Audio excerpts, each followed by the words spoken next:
Welcome, everybody, to the Digital Nomad Experts podcast by Commute. Today, we've got a special guest. I'm very excited to be speaking to Rosie Bell, who is a freelance writer and location independence mentor and author of Escape to Self. She's been featured on Forbes, National Geographic, Huffington Post, and many, many others. So, Rosie, thank you so much for joining us today. How are you? I am doing really well, thank you. Thank you so much for having me. Of course. Where are you calling in from today? I'm in London visiting family. This is where my family lives. Okay, so do you go back home occasionally while you're working remote and visit family and then off adventure setting around the world? I would say probably twice a year. I try to find myself here. It typically coincides maybe with like one of my nieces or nephew's birthdays. But essentially, these days, I spend my winters in Latin America and my summers in Europe. So when I'm in Europe, I definitely come and spend some time here as much as I can with the family. You're a global snowbird, basically. Yes. You won't catch me during winter anytime soon. Same, I feel you. I generally just kind of migrate south. I'm in North America, California, so I generally migrate south and then move back up when it gets a little bit warmer at home. So I completely understand. If we can, why not? Yes. Yeah, nobody's checking on me. Why not? Great. So we were just talking before this episode. I want to go back in time a little bit and get a little bit of your origin story. You were working at a major advertising agency in London up to, I think it was 2011 is what you said? Indeed. And then you just, crashed and burned out and said no more? Catch me up to that point. Crashed what was life all like? the way down, all the way down. All of the ills that you can imagine that someone would have in a full-time job I had. Interestingly, advertising was my dream, and I'd worked so hard to get into this very big, prestigious company. And, having made it in, I thought, I should be happy. I should be happy I'm here. I should be proud of the success. And, to outsiders, I technically was successful. I'd kind of made it. I had like a nice desk in this nice office in central London and working on big celebrity clients and getting travel and nice dinners and stuff like that straight out of uni, actually, right out of university. But it was horrible. Like the company culture, the workload, there wasn't really much understanding. There wasn't much training on the job. It was like, you're here, present, basically make us think you're worth it. You have to prove your worth all the time because you can be replaced. You're so replaceable. They know it. You know it. Everybody knows it. There's just a cog in the wheel, and there's nothing inherently wrong with that. If your job is a place that you just go to because you just want to be there, go do your 8 hours, whatever. But it wasn't 8 hours. It absolutely wasn't 8 hours. Our official working time was 9 to 5. But if I actually left at 6:30, I felt like I needed to ask for permission because, in a sense, our team didn't go home until my boss went home. But then she'd go home around 10 and then give us extra work to do before the morning. So when exactly are we going home? It was like, oh my God, I left at 5:30 today. I'm such a part-timer. Hot diggity dog. This is part-time. And just the stress and something about advertising also really attracts a very competitive person, a very ultra competitive person. And I am actually quite competitive, but in board games, my family don't even play with me anymore because I'm that competitive. But I just didn't feel that understand why work had to be so cutthroat and mean-spirited and backstabbing. And then also these companies, many of these companies, I'm sure if you've talked to people who worked in tech, will tell you that they make it so comfortable for you to always be there. So you just basically you're so incentivized to never go home. There's, a free taxi if you stay past 9, a free dinner if you stay past 7, all of this stuff. There's a bed, there's a gym, there's whatever. There's their whole ecosystem for you to stay there forever, miserable. You see the same thing here. You've got Google's a pretty good example because they've got the bus that brings you to and from. They've got the nap pods, and of course the unlimited PTO, which is also a trap that nobody uses. I completely remember that kind of thing, and it's just a different way of life. It's just burn, hamster wheel in advertising. There's no silver lining. You don't get to a place where it's it's going to relax now. No, it's another client comes on. You just do it all over again. And you just run as fast as you can until you fall down. Exactly. I think when I knew I had to go was when I realized I didn't want to be my boss because she had a great life on paper and she had designer bags. Ooh, but I didn't want to be that woman. So what am I doing here? What am I striving for exactly? And everybody was burning out on my team. Everybody was getting signed off for their annual 2-week off sick from exhaustion or depression or whatever. No bueno. That kind of reminds me, when I first started in marketing, I was an intern going to San Francisco. It was like a 2-hour commute. And I was parking up in Chinatown because it was only $11. I could walk a mile down to the office. And I'd pass by this restaurant. It's a very fancy restaurant. I always see very fancy people in there in suits having very expensive breakfasts. And I said, one day when I'm ready, when I make it big enough, I'm going to go in there and have a breakfast. I kept walking by, I kept moving up the ranks and, getting to manager level, director level, VP level, and then eventually CMO. And then when I became CMO, I went in there. I was like, now's the time. I finally knew it. I kept walking by there thinking, I think I finally accomplished that corporate ladder thing. And then when I got in there, it was miserable. I looked around and I saw these high-powered people that I thought, was what I wanted to be, wearing uptight suits and everything. And there's one man was there. He must have been a lawyer or something. He had this woman as an assistant to him, and he's just ordering her around at like 6:45 in the morning. Like, do this, do that. Oh man, I just walked out of there laughing. This was like 10 years of my goal. I was like, oh, all right, well, it's time for a brand new goal. This did not make me happy. I just spent all this time climbing to the top, and it is not fulfilling to me. So that just kind of reminded me of that. Would you say that that's because, in a sense, like this goal of like, get there, so you can go to this restaurant or where that food is, because essentially like that was a goal that was like handed to you, but not necessarily something that you actually ever asked yourself, hey, what do I need? Like, what do I need in my life to feel successful? I think that we actually don't very often do that, because there is a tray and a menu of this is what you're supposed to want. This is what you're supposed to aspire to. And it actually often, when you actually get it and you realize, what's this dissonance I'm feeling? What's this distance? I should be happy here. I've made it to that restaurant. You made it. And as soon as you ate there, you wanted to leave. Yeah, I think it comes to culturally, we're just so incentivized to produce and to be successful at your job. It's like here in the States, and probably pretty similar in the UK, when you introduce yourself to a stranger, you usually tell them what you do. And that's not like that everywhere. You don't introduce yourself by your job. Yeah. It's considered very strange. And that's kind of a strange thing to do. Like, who are you? Oh, I am what I work on. And it's just so deeply ingrained that there was this dissonance when I got to that restaurant. And I was like, this isn't it. I missed it. I totally missed the boat. Like, this isn't right at all. Yeah. It kind of reminded me of that. And so I don't want to take this over too much. So I want to bring me back to, you got to the point where you're burning out. And was that initially, right when you got in the door, you just felt this immediate pressure all the time, and then it just built up? In fact, it wasn't pressure from day one. It was pressure from day two. Day one was a sort of, what have I gotten myself into? Because essentially on my first day, again, the company had a bar. So there was a bar at the agency, which is like, when you just come out of a bar, drinks? Like a pub. The agency had a pub on site, had its own pub. Actually, very famous. They pulled out all the stops. Oh, yeah. Wow. They made business. And so I was at that pub, and then I introduced myself to somebody, and they said, what team are you working on? And I told them, and the guy went, ooh, good luck. That was what he told me on my first day. Day two. That was what, and I thought, initially, spirited of him. Why would he do that? Why would he suck my joy? But he knew what he was doing. It was like his get out moment, like get out while you can. And the honeymoon period was very, very, very short-lived. And in fact, I think I actually wanted to quit already in month 2, but I thought, oh my God, how can I do that? So many people applied to get into this agency. So many people would kill for this position. I'd be silly to leave, but I already knew I wanted out at month 2. And it was so traumatic that I've never had a full-time office job ever again since then. And that was over a decade. Oh, wow. How long did you work there? A year. A year was enough. A year. A year was enough. Yes.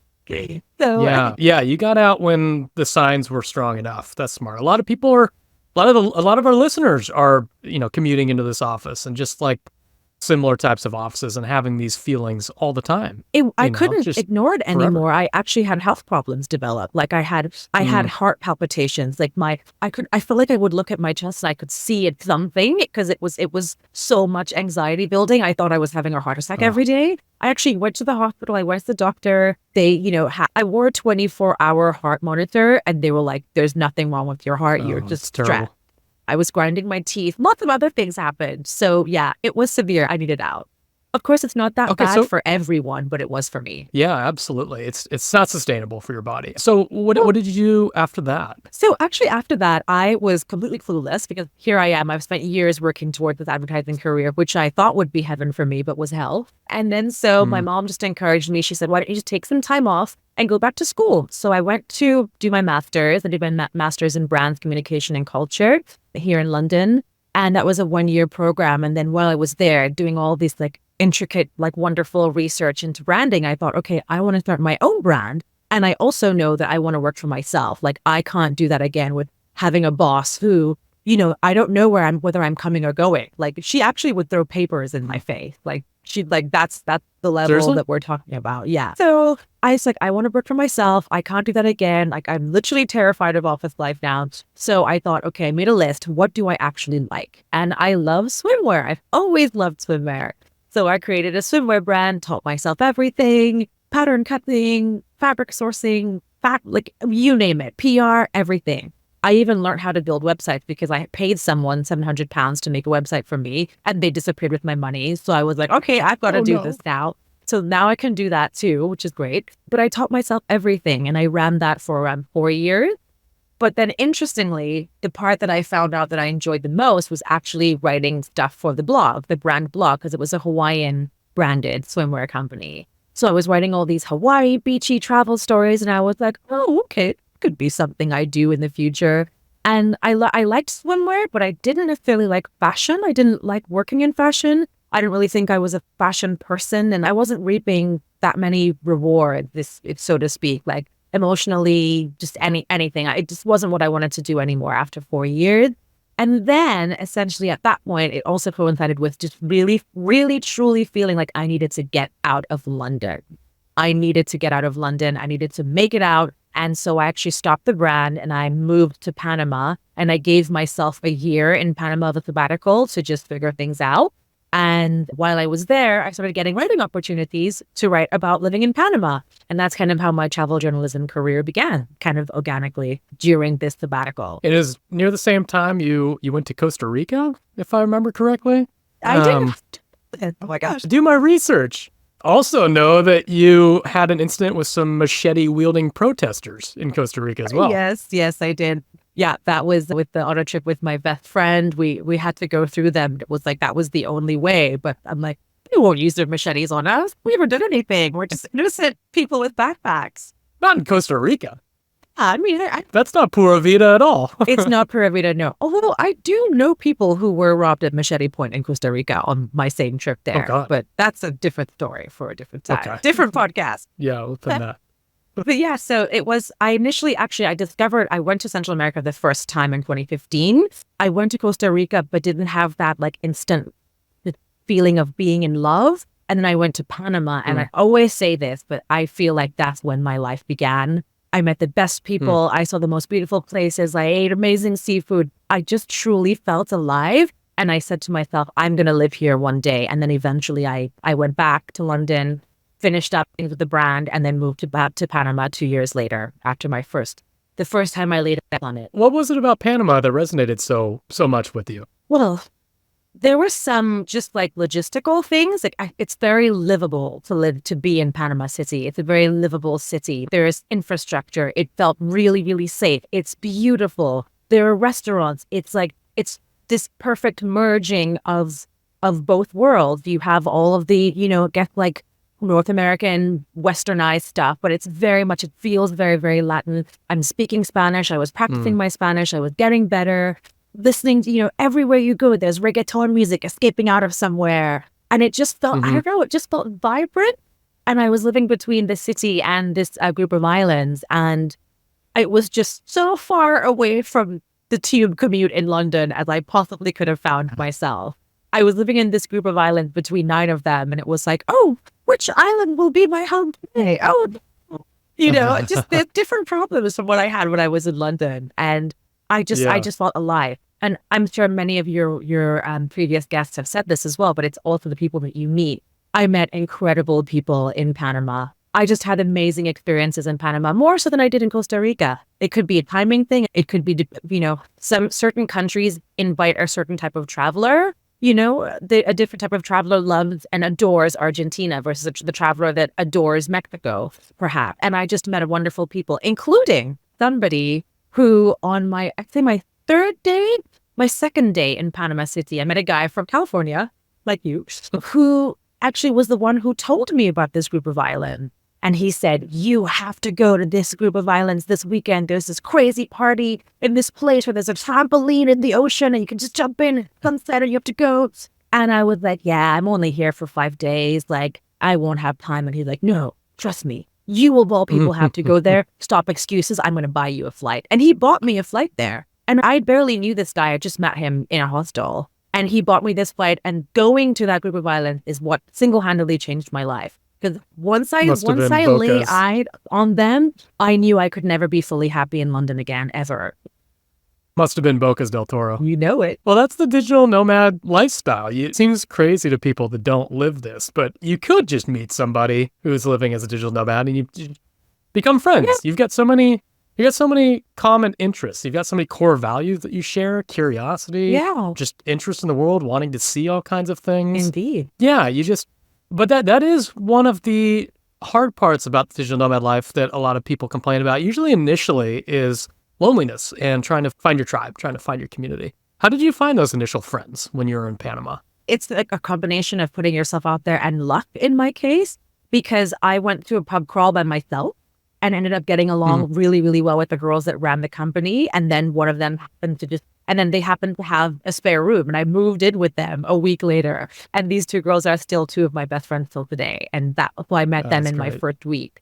Going to things, we went to Internations events in Panama. We did the hash, which is, I think it had the hash as an international thing, but the slogan is runners with a drinking problem or something, where basically you go on a run and then end up in the pub. That's also a thing that's all around the world that you can do. Amazing. And I think more so now, people who are nomading now, I think, are actually so lucky because there's so many companies that actually exist to solve this problem. I think if you want to have community as a nomad, you very, very much can. And for some reason, I don't even really know why, but I was kind of resistant to joining nomad group travel programs because I thought, I don't need that. Whatever, I live in Playa del Carmen and I go to the Friday entrepreneurs meeting or whatever. There's so many nomads in Playa. Yeah, exactly. I mean, especially during the pandemic, it was like nomad central in Playa del Carmen. I loved it. It was great. Yeah. And you go to these meetups. Every city has a meetup, like a weekly meetup, a WhatsApp group or whatever. And I recently started going on Nomad Cruise, and I'm thoroughly loving that. I still haven't done that yet. I can recommend. Yeah? I did it twice last year. Right. You did it twice? Wow. Yeah. That's a strong recommendation. Yeah. All right. I'll have to move it a little higher on my list.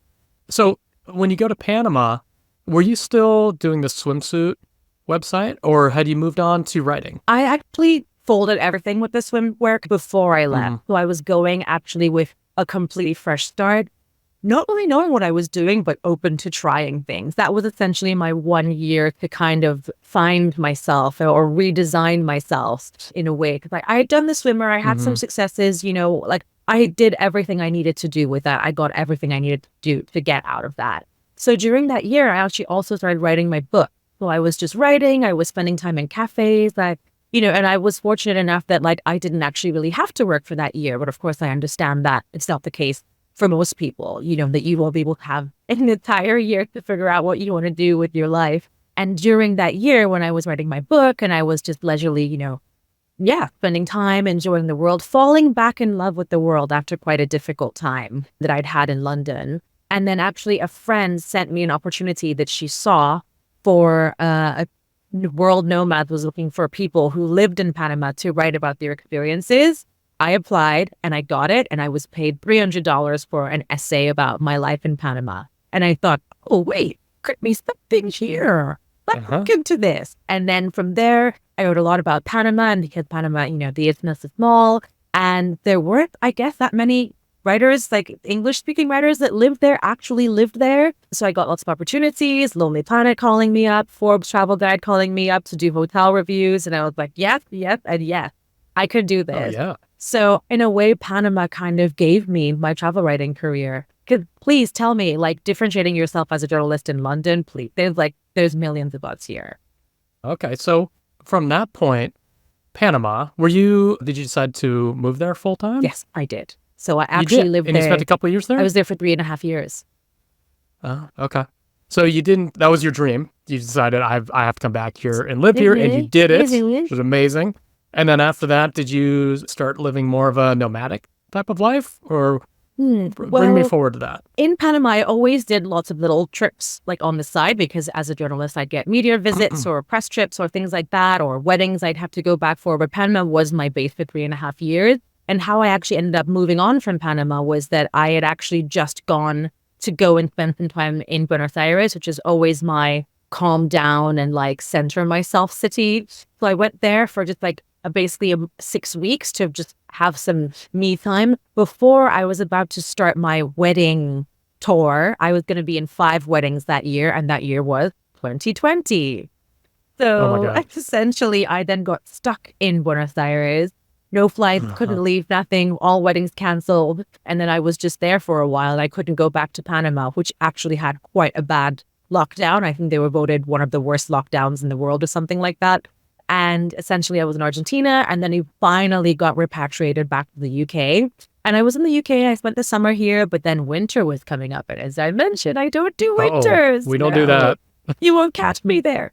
So essentially, they announced that the last day to leave the UK, then they were going to close the borders, was the 5th of November. And on the 4th of November, I booked a flight to Playa del Carmen to meet my best friend from Panama, my old roommate, because she was there. And then I went to Playa and thoroughly loved Playa for many years as well. I also, through 2020, it was pretty much Mexico and maybe a couple other countries that were able to enter. So we just did an expedition. I just spent the year in all of Mexico. Mexico City, Oaxaca, Puerto Escondido, just kind of all over the place. What is your experience in Mexico like? I thoroughly love Mexico so much, and I feel a little bit hard done by, because all the narratives I heard about Mexico growing up were pretty much all negative. There's there's cartel this, cartel that, violence here, everything. And when I got there, I was like, this country is just amazing, impressive, masterful, beautiful, delicious. I could talk for hours about Mexico and how wonderful it is. And I just thought, wow, how am I only discovering this now at this stage of my life? I've been in Latin America for years. How am I only actually coming here and having these beautiful experiences now? And now Mexico is, I would say, my second destination specialty with my travel journalism. And one of the things that I have noticed about being in Mexico is you realize how polarizing some destinations are. So some people despise Playa del Carmen. They won't step foot on Playa soil. Some people love Cancun, whereas I would rather live somewhere else besides Cancun. There's the Tuluminati, who are like Tulum over everything. Then there's Puerto Escondido, which I personally had pretty bad experiences in Puerto Escondido. Really? Yes. I was planning to live there for 2 months, but then I actually only managed 8 days, because in those 8 days, I had 5 days of power cut, 2 earthquakes, and 1 impending hurricane. So I was like, it's time to go. Yeah, I remember the power cuts. And I'm Nigerian. Yeah. I had that in Nigeria. I don't need to have more of that thing. It's good on that. You've said that you like to experience culturally through food. I heard that on one of your podcasts before. And that's particularly a thing in Mexico, for sure. Mexico City. Talk to me about how you're experiencing culture through food. Well, I guess I'll quote my sister, who, when I lived in Playa, she'd say, Rose, every time I talk to you, you're either having tacos or about to have tacos or just had tacos. What's with that?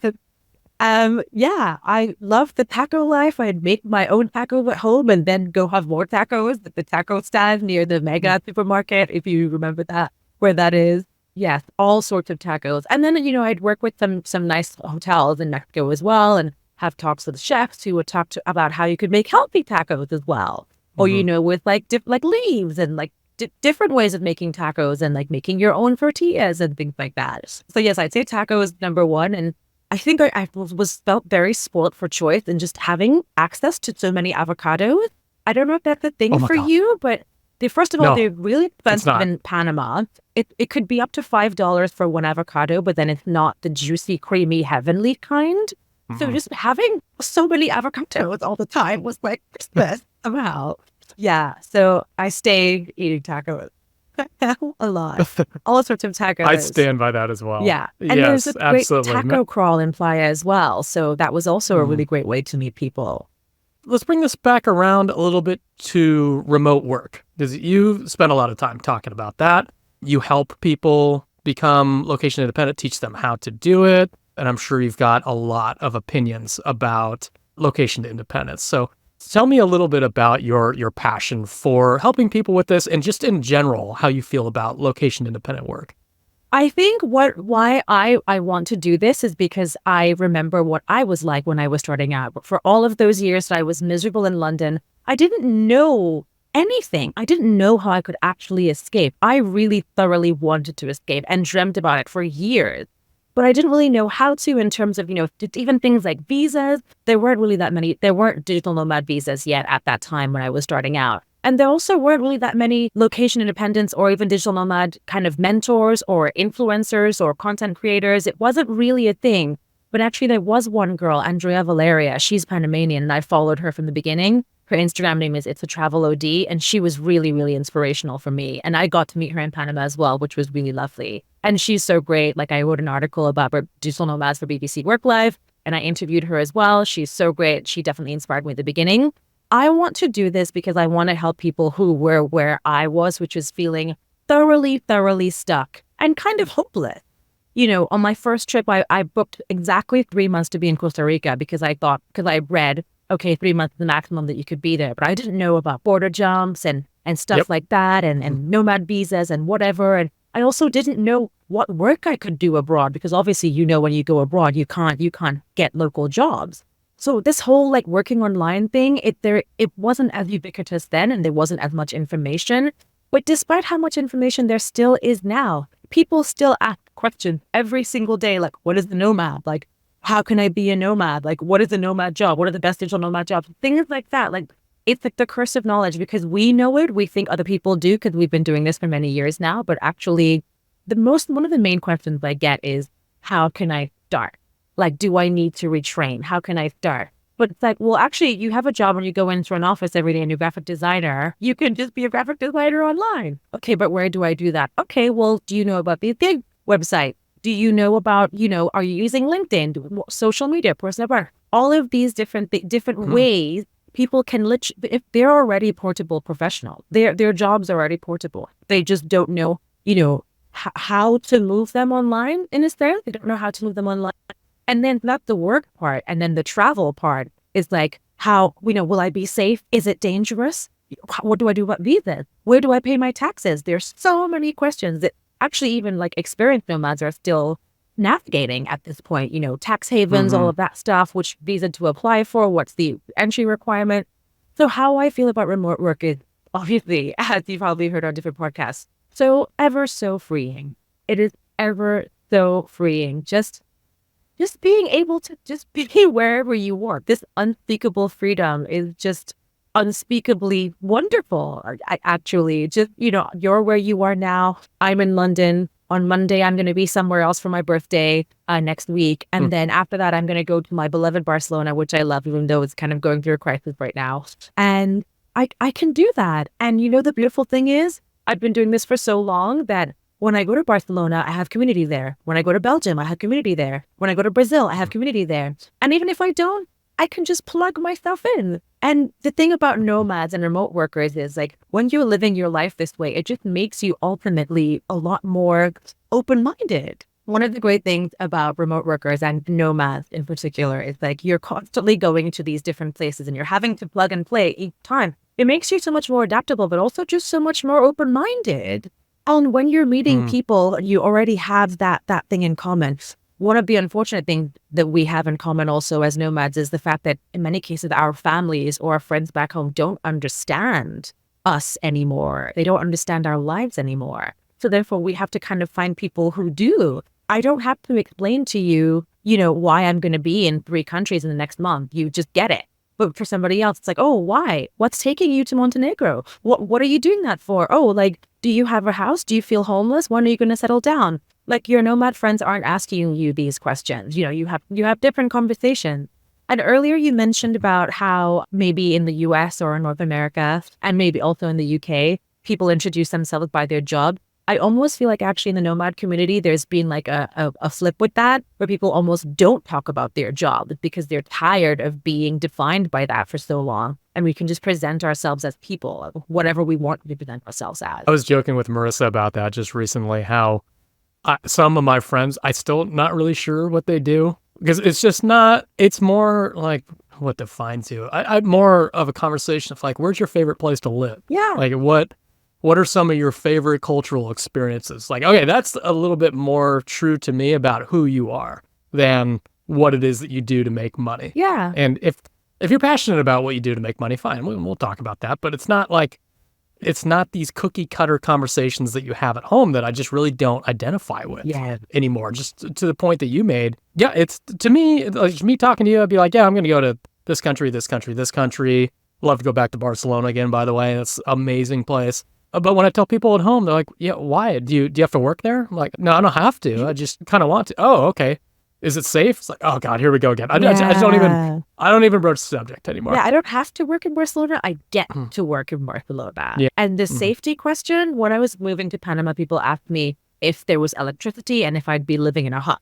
Really? I get the same questions when I go to Mexico. Is it safe? Are the gangs around? It's just all the things that you see online that are just like totally blown out. Yeah. Same thing like going to Colombia. It's like the people just really don't. So whatever they see on TV, they just repeat back to you, and you're just like, I can't do this conversation again. Yeah, it's tough. So you just have such different conversations with nomads. Exactly. And remote work is so freeing. Obviously, I'm sure also you've realized that during the pandemic, so many people were able to come and have a taste of this lifestyle and dip their feet in, whether secretly not telling their bosses or, whatever. And there's now been kind of more of an explosion. But even though remote work or being a nomad has become more popular, there's still a lot of questions around it. And that loneliness one is a really, really big part of it. But I'll say from my experience, I'm quite an outgoing, sociable person in general anyway. But, when you go on something like Nomad Cruise, my first one was, I think there were 280 of us, 289 of us in the first one I went to, which was around the Med last spring, summer. And then the second one was sailing from Spain to Brazil. And then we were almost 500 nomads on that one, I believe.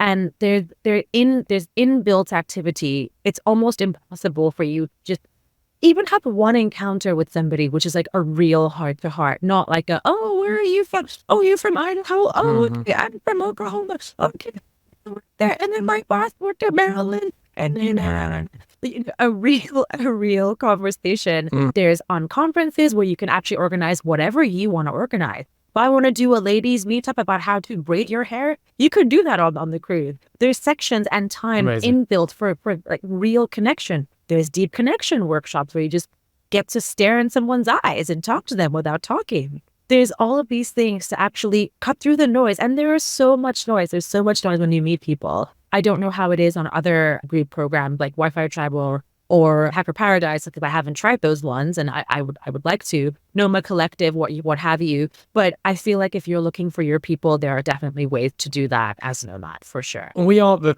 3 co-founders of Wi-Fi Tribe, Diego, Marissa, and I all met through Wi-Fi Tribe. Oh, sorry, of Beach Commute. We met through Wi-Fi Tribe. Yeah, Diego is actually the founder and owner of Wi-Fi Tribe. So we all met in Bolivia 5 years ago or so. And yeah, Wi-Fi Tribe's just kind of like a month-long retreat. And the vibe is very similar to what you described on the Nomad Cruise. It's just like you immediately meet people and you just pick up in like deep conversation, as opposed to, there's no small talk. It's just like you immediately go to big talk. And you're just like, you get to know somebody like you're picking up a conversation from 10 years ago. Because you've already got, it's almost like you know these people so well, you've gotten past all the small talk, and it's just like, it's not worth it. And it's unlike any interactions with strangers I've ever had in my life. It's just such a different group, and you don't realize it until you actually start getting out there and doing it. Do you mind So, yeah, expanding that's on why do you think that is? Why is it so different from talks with strangers or normal talks with strangers? I think this type of lifestyle just attracts people that have similar value sets, just outlooks on life. I think generally I tend to find that digital nomads are a little bit more humble than others, just more of just kind of less talking about themselves and more interested in hearing and listening and observing the world and learning. Like most digital nomads I know love to learn from others, from observation, from whatever. They've got a natural adventurer spirit, some more than others. Some want to go parasailing and skydiving, and some just want to do traveling. Traveling's enough of an adventure for them. But there's on the scale, on the spectrum of adventure, probably all leaning a little bit more towards the adventurous side. So they've all got that in common, and just like a natural interest in seeing and taking in the world. And so I think when those types of core values interact, I think you just start off like 10 steps ahead, because you've got so many. It's not just like sharing an interest in a sport. Like that's a little bit softer, a little bit more superficial. These are like core values to what defines you as a person. So you just naturally are already kind of in that place where you get somebody, and you can move past all of those small talk conversations and really get to know somebody. You're right. That's my thought on it. You're right about the learning, because if you think about every co-working space, everything like always has like these workshops and talks with, and very often people just give out of the goodness of their heart. There's no remuneration involved. Yeah. And they're always Like very sharing. well attended. These skill shares, like you're right. Yeah. The learning, you're right. Sharing. Yeah. Digital nomads tend to like to share a lot and like to be shared with. Yeah. Yes. It's just yes.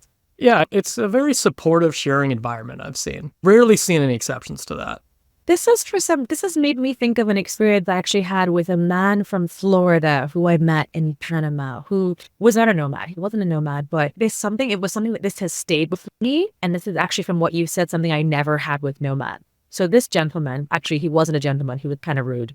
We were in a circle. We were in a bonfire circle underneath the stars on the beach. And I said to everybody, I was like, oh, hey guys, what are your deepest desires? Like, what do you desire in life? I was writing my book, which was like actually very much about escaping to yourself, finding out what you want, going forward, accepting the things you want, because actually sometimes what you've discovered you want might actually be a little bit difficult to, accept. Maybe it's different from the story you always told yourself that you were. Maybe you wanted to be a doctor and actually you're like, actually, I hate blood.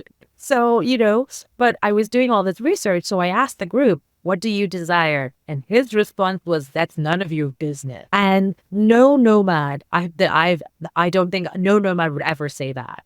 That it's almost like, oh, my desire, well, first of all, was to get out of London or, Berlin or Vancouver or wherever it was. This is what people tell me in my mentoring sessions.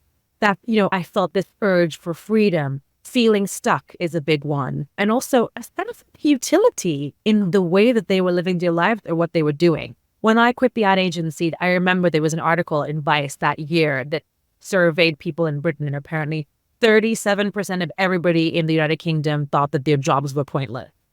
And that's a lot of people. So yeah, there's these feelings of like freedom, being stuck, wanting more, like an understanding or a feeling that there has to be more to life.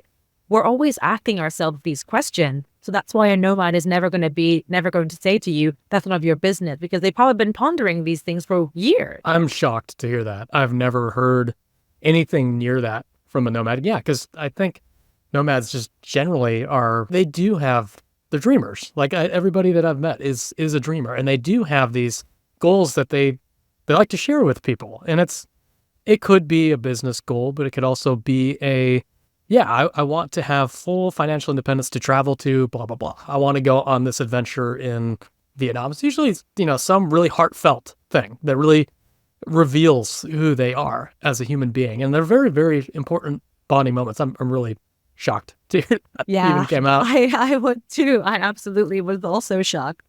Yeah, I was absolutely shocked because it's very rude. It's quite rude what he said, actually. If he didn't want to share with me, that's absolutely fine. There's ways that he could have gone about that differently. was just like a little this bit one's a more little gray. private. I'll share something different with Yeah. you, maybe. Like, no, it didn't have to go Like, that a direction. little bit more gray. No, a little bit. So we're talking about the trends towards remote work, and you're helping people not just find remote work, but also introduce them to the digital nomad lifestyle and answer some questions for them. You mentioned 2020 really, hit the foot on the gas pedal, and people got a bit of a taste for at least the remote work aspect of it, if not full-blown digital nomad lifestyle. The people that you're talking to and helping with now, are you seeing more people come from experiencing a bit of that and then, maybe getting it pulled away as companies are bringing people back into the office, or just having a taste of that and wanting more? Actually, yes. And not getting the opportunity to have it. Indeed. I would say actually the people who have had that little taste of the sweet nectar, they know what it's like and they can never unknow it now. But in many cases, it's not because they've had the rug pulled, or that, because then they've maybe switched to a hybrid situation or something like that.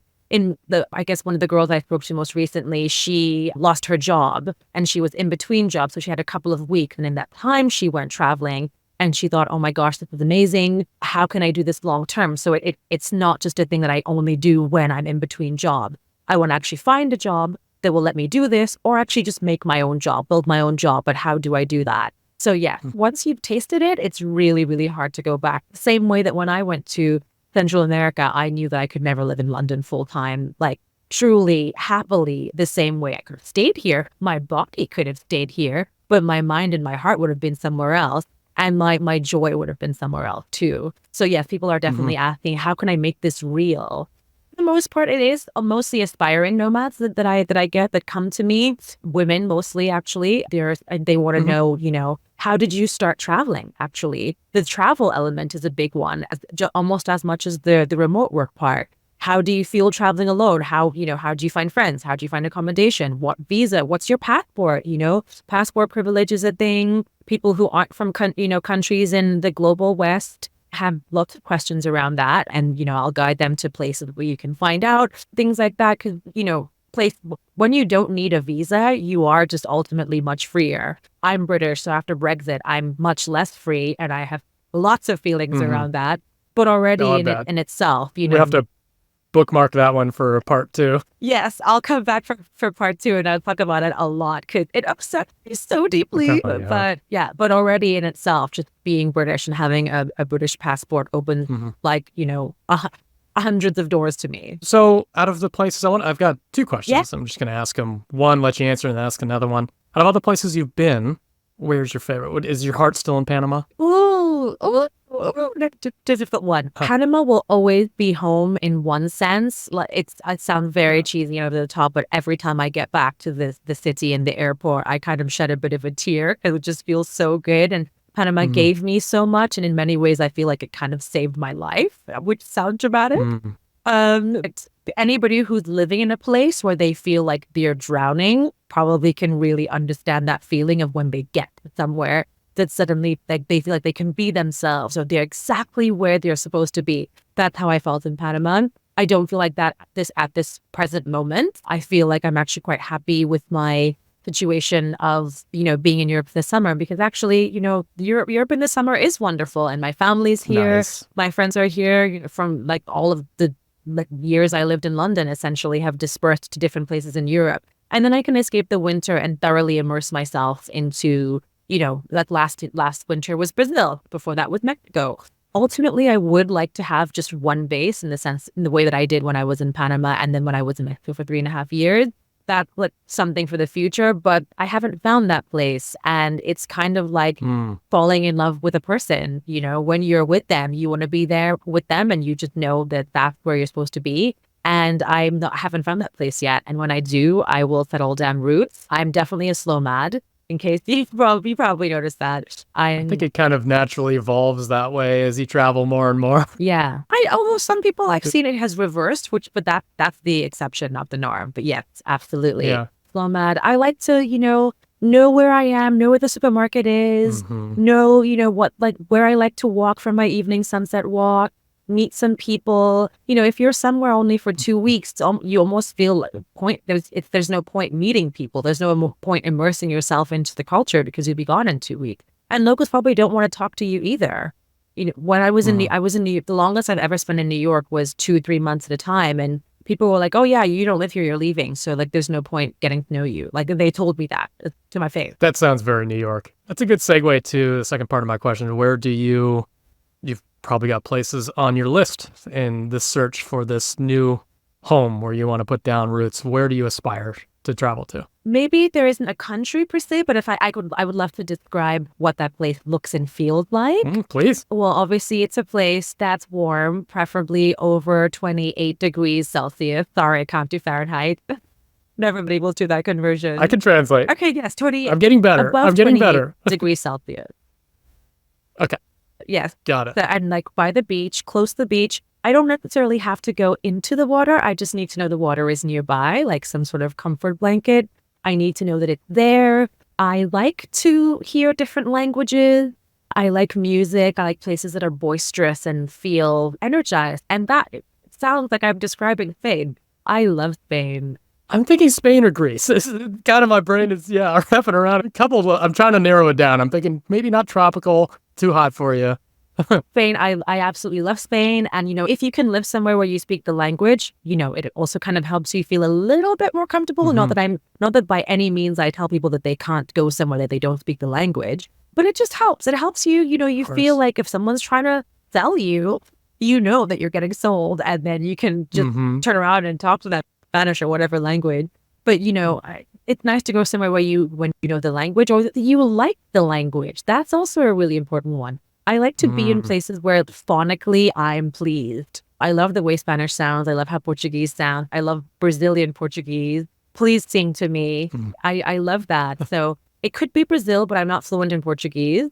And I feel like it would confuse me too much to learn Portuguese now with my Spanish. If I was going to actually thoroughly immerse myself in a completely new fourth language, it probably would be German, because I always had a weird thing with German growing up. But then I moved to Holland and then learned Dutch instead. So I feel like I never got it. Rosie, this has been an awesome conversation. Thank you so much for joining me today. Your story is amazing.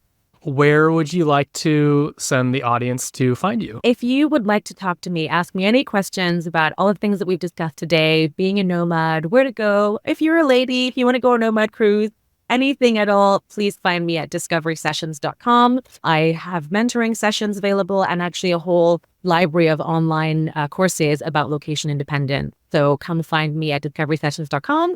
And feel free to follow me on Instagram, The Beach Bell. And that's with no E on the end, like bell, like ring, ring. The beach is calling me, ring, ring, ring.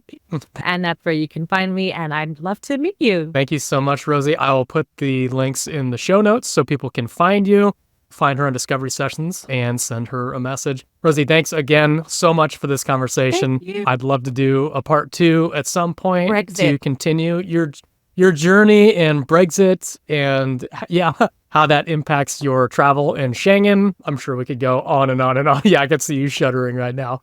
So yes, look out for part 2, everybody. And thanks for joining us here at Digital Nomad Experts by Beach Commute. And we will see you again next week. Bye.